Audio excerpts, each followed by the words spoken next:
Hey YouTube, JP Dillon. Welcome to part 3 of the Lloyds all-in-one stereo system. And this is going to cover the turntable service. And as you can see, like I said, it's the same form factor as the other piece. It's meant to sit on top.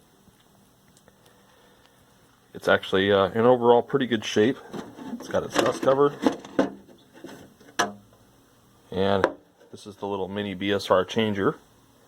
And you can see your 8-track storage there. This just kind of came with it. It's probably not a stock 45 adapter. These little mini BSR changers were really popular. This one's got a cartridge on it. And that bridge is a little stiff, but we'll have to see if it actually even plays once we're done with it. But really all these things are is just basically like servicing the regular size BSRs that I've done the video on. And it's just degreasing a bunch of stuff, and somebody's been inside this one because the little retainer clip's missing. But you can see it's got the same cam, which is pretty frozen. Motor still turns freely. Idler still turns freely. Let's look for a divot in the idler. Let's see if the idler is good looking or if it's got like a divot in it. Looks pretty uniform, so that should clean up really well. That speed selector moves really well. You can see the yucky amber grease there. We'll have to unstick this guy. First step is to get it pulled out of the cabinet, and to do that on this machine, looks like we have to take the bottom off, just a couple of screws. Got one there, got some here, and that should be that. Automatic turntable made in England, assembled in USA, components of USA and imports. Okie dokie. One thing to notice is that there's no spring suspension, they just use rubber cups to support it. So I can't really see that machine generating enough noise that it would be acoustic feedback, but we'll find out. Let's get it out and let's see what we're up against.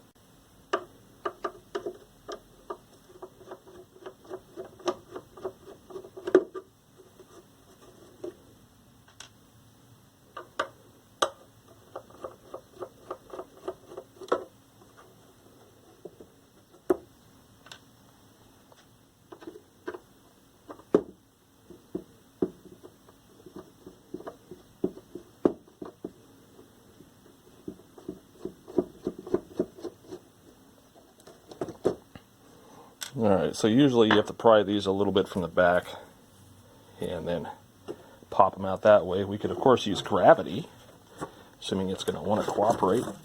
There we go, there's our gravity. So the way that these are held in, rather than the weird little clips that flip up and down against the screw, you can see they've got actual C-clips and retainers here. So we need to deal with taking those off. That's going to require 2 hands. This part is notorious for getting sticky. This one's still free moving. And then there's this thing here, which is still free moving. It's actually, other than the cycling cam, still functioning, which is amazing. I'm still going to degrease this, and we're going to get the cycling cam unfrozen. The little record trip thing is still free moving too. That's fairly remarkable. So anyway, let's see here. I may not even need to take this out of here. I think what I'm going to do, since there's very little work to be done really here, is I'm just going to use some degreaser and get all the grease out, and then get a heat gun and pop the cam loose, service the cycling cam, and go from there. This ain't going to need a whole lot. We'll hope that the cartridge is good. Okay, so here it is all degreased. I just went outside and used good old-fashioned MG Chemicals heavy-duty degreaser, which is very stinky and caustic and toxic, so use some form of outdoor air. Don't breathe it. Use a respirator if you need to, and I would recommend that. So now that this is all degreased, I've got my oiler syringe here, and we're just going to inject some oil at points of pivots that need to turn. Basically anything that's intended to move or slide, we're going to put a little bit of oil around it.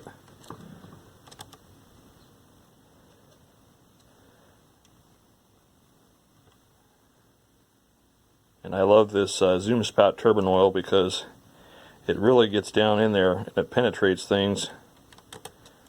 And the capillary action is such that it will suck the oil up into the bearing and definitely do the job.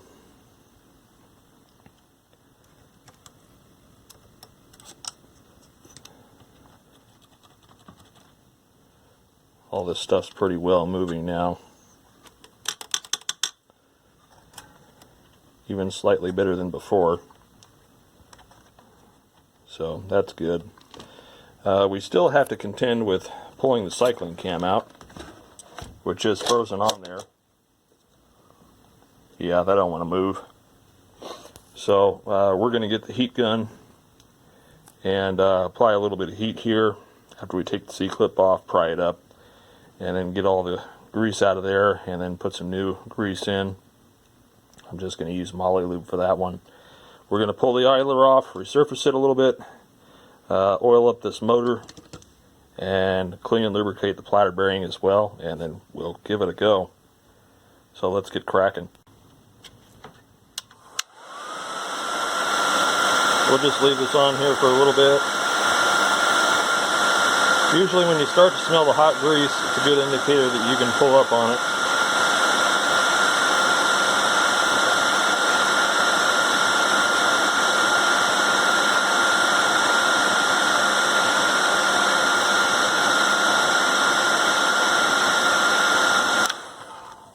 Definitely start to smell it. Let's go ahead and start prying.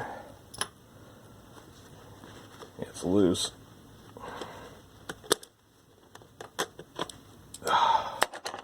That's hot. Of course, I guess my response would be duh.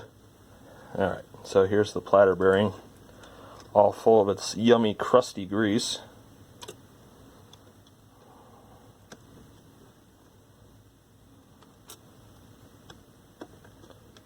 We got to clean that out too. One thing to watch out on these BSRs sometimes, and this is true of all of them, not just some of them, is the little rubber washer here at the bottom. Sometimes this gets hard and disintegrates and falls away. But realistically, come on, focus, there we go. It's about 2 millimeters thick if you ever need to source another washer for it. So we'll clean all this up. This roller needs to be unstuck too. There's a roller here that's supposed to move just like a regular BSR. And then on the cycling cam, this trip is still moving, but I'll still take it apart and oil this, clean and lubricate this. And then as far as, it's still pretty hot. Need to get the old grease out of there. So Q-tips, alcohol, we'll clean this up too. And then as far as getting these bearings clean, you could soak them into degreaser. I'll usually just use either alcohol if it's soft like this, or if it's super hard, I'll use a degreaser, and then I'll go at it with a brush of some kind. So let me get cracking on those. We'll clean them all up, put this back together. Alright, so now I've got the cam cleaned up, nice fresh grease there. I just used standard Moly. I got this all cleaned up and free moving. You can kind of shake it and see if it's free moving enough. If it rattles, it is. Put a little drop of oil on the shaft there. Got this free moving. These things don't have the platter mass that the bigger BSRs do, so you got to make sure all the cycling stuff moves absolutely freely, because if it doesn't, it will stall during a cycle, guaranteed. I also cleaned up and repacked the main platter bearing with Moly down there. And the last thing to do is to resurface the idler, oil this, oil the motor top and bottom, and then we'll see what it does next when we try to throw a record on it. Hopefully it does work. So let's just get the cam on here real quick and see if we can do kind of a basic test cycle. Usually you need to push on the little plunger back here to get it to seat. There we go. And let's go ahead and get our C-clip back on here, and then we'll do a basic cycling test. Now, since I don't have two hands free, I'm not going to be able to trigger both the 10 and 12 inch selectors, so it's going to default to 45 if this works correctly. And we see that the idler engages when I press on, and this gets pushed over, so that's good. So let's watch the arm lift. Triggers the drop, comes over the 45 spot, and there we go. So now let's see. We'll move the arm over to the correct spot. Yep, the end of play trip goes over like that. And let's see if it triggers the shut off.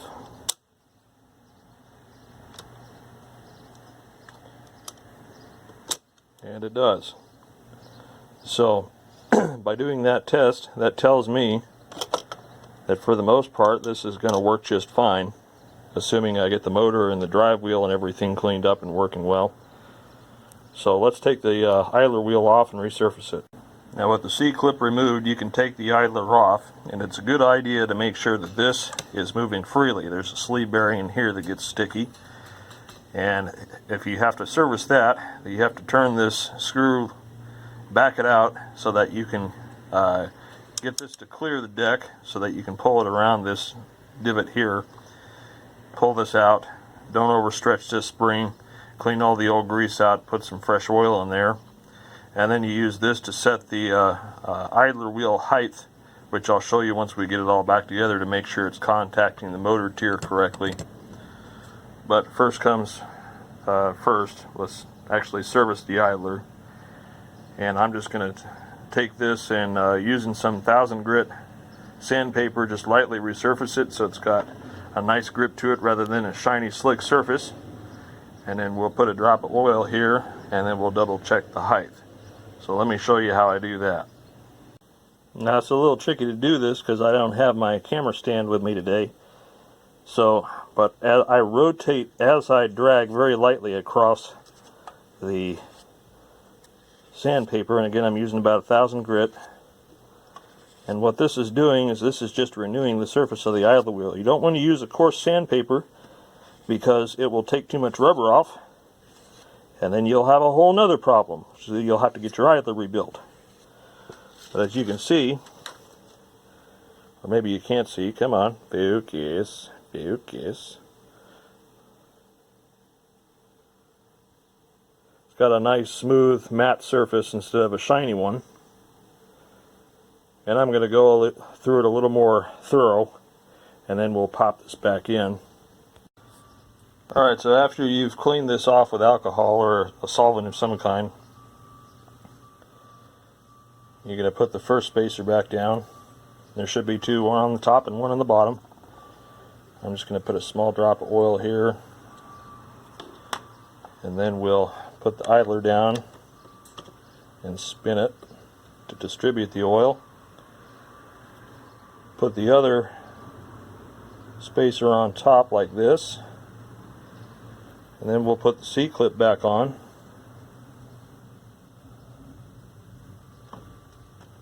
And this may require that I have a pair of hemostats or something. Nope, got it on there. And so this screw is your height adjustment, and what you want to do is turn the machine on and see if the idler wheel contacts about the middle of that pulley. And it appears to. Of course, the camera doesn't want to focus very well, but that's about the right height. So you'd turn it clockwise to lower it and counterclockwise to raise it. So that's in there. So now what I'm going to do is going to oil the top bearing here.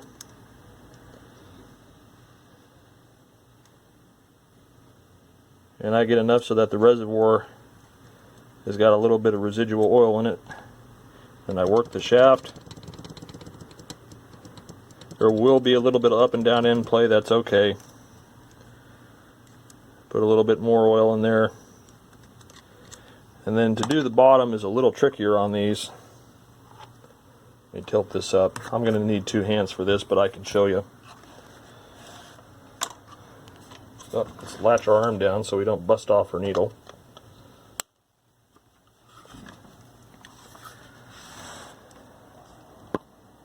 What you'd want to do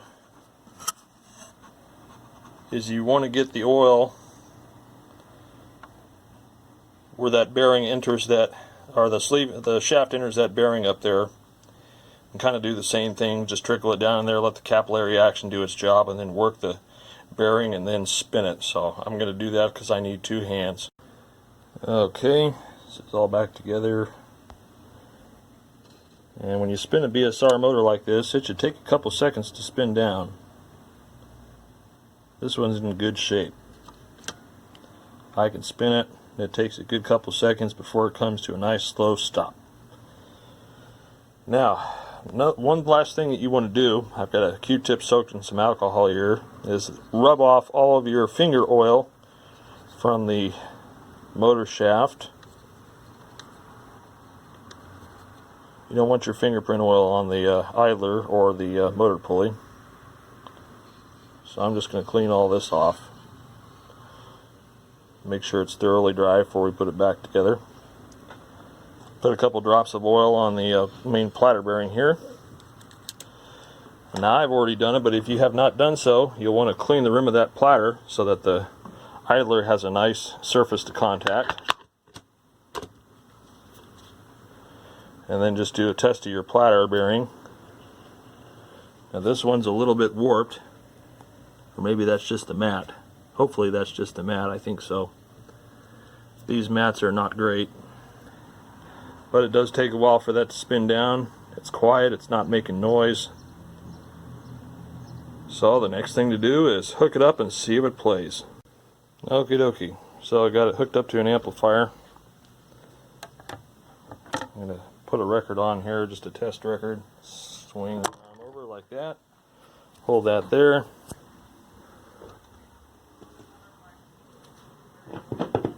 Cartridge works, that's a good sign. Alright, so it's the moment of truth. Let's see if it actually will run on its own.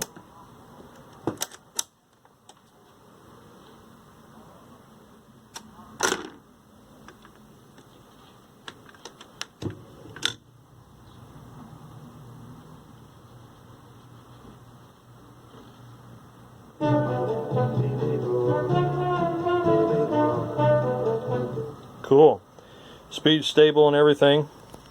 So I'm not going to run that long because obviously I'll get a copyright strike against me. So now the next thing to do is see if it will pick up at the end and turn itself off. Appears as though it does.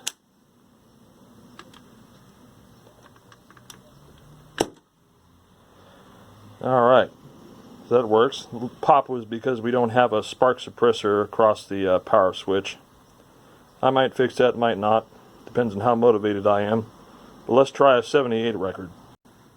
Alright, so we got our needle selection in the right spot, speed in the right spot. I know all you collectors out there are cringing at the quality of that album, but it's a test record. It's been played on about 300 or 400 machines, so when it dies, I'll replace it.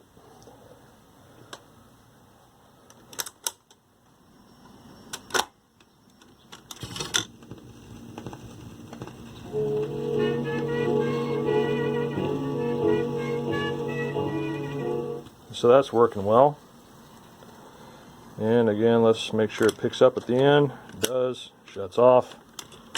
Alright. Let's go ahead and try 45.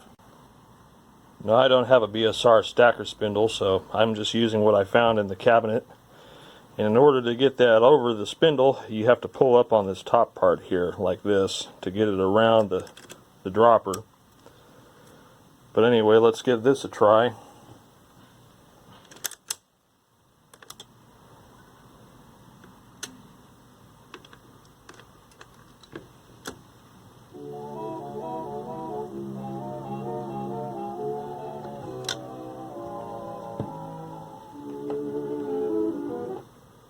Okay. Now why did I do all three types of records? Simple. I wanted to make sure that the record sensors were working correctly and that it sat down in the correct lead-in spot every time. Oftentimes what you'll find is that although it sits down properly on a 33, it might sit down too far in on a 45 or too far out, in which case I'd have to make a little adjustment with that screw back here, this one right here. But since that all appears to be working correctly, I'm just going to leave it be, and it sounds good to me. So let's button it back up, and then we'll clean it up, make it look pretty. Because believe it or not, this is actual wood veneer here. This isn't vinyl or contact paper, it's actual wood veneer. So let's shine it up and see how good it can look. Well, it didn't clean up so bad. We cleaned the deck up, got it all nice and shiny, cleaned the wood up, put some Scott's liquid gold on it. Yeah, it don't look half bad. I cleaned the dust cover up a little bit, just to use some Novus number 2 polish. I still got a couple of really nasty scratches, but you can almost not see them unless you get up nice and close. Like there's one right there. That one's pretty deep, and then I got another deep one back here, but otherwise this thing looks great. I like the way this turned out. Let's go ahead and sit it next to its companion and see how it looks together. So here they are together. Not a bad looking setup, I'd say so myself. With this all cleaned up, looking nice, and the matching component turntable. All that's left to do is get the speakers going, and then we can have some fun with this. So in the next video, we'll take apart the speakers, make sure that everything's working with them well. Maybe get some dampening along the masonite back since they have a tendency to vibrate, make sure the cords are working, and then hook it all up and see how it plays together. But so far, this is shaping up to be a nice little system. So thanks for watching the video, and more stuff to come soon.